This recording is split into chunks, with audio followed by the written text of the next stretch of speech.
गजपति जिला सदर महकुमा पारलाखेमुंडी ओडिशा सरकारी आउटसोर्सिंग कर्मचारी महासंघ गजपति शाखा पक्षर मानवर मुख्यमंत्री उद्देश्य में गजपति जिलापाल को 3 दफा दाबी संबलित एक स्मारक पत्र प्रदान कर तीनोटी दाबीगुड़िक आउटसोर्सिंग 6 कर्मचारी को पुनः नियुक्ति दि जाऊ।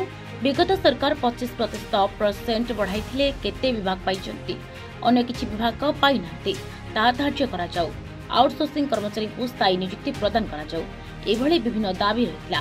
दाबी पूर्ण रहले 17 ठारू 21 तारिख पर्यंत कला बैच धारण करिवे।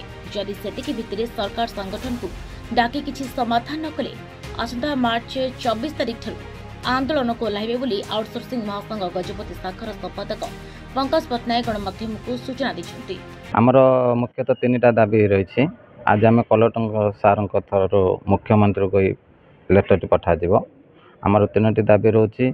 जो मैंने आउटसोर्सिंग कार्य करुले विभिन्न भाई माने भौणी मान को छटी कर पुणी पुनर्नियुक्ति दि जाऊ। पूर्व सरकार थिबा समय जो 25% सरकार बढ़े अन्य केते भाई डिपार्टमेंट पाई केते डिपार्टमेंट पाई ना सेटा धार्य करा जाऊ। तृतीय दाबी हूँ जो मैंने आउटसोर्सिंग से रेगुलर करा जाऊ। आम बर्तमान आज कलेक्टर सार को सब जिले में आज गोटे दिन में मेमोरांडम दिखाई मुख्यमंत्री जरिया आम 17 टू 21 तारिख कला बैच धारण करूँ। यदि सरकार से भितर किसी संगठन को डाकी किसी आलोचना कले तो भल कथा। मत मार्च 24 तारिख दिन पुणी आम आंदोलन में आउटसोर्सिंग कर्मचारी संघ खोल।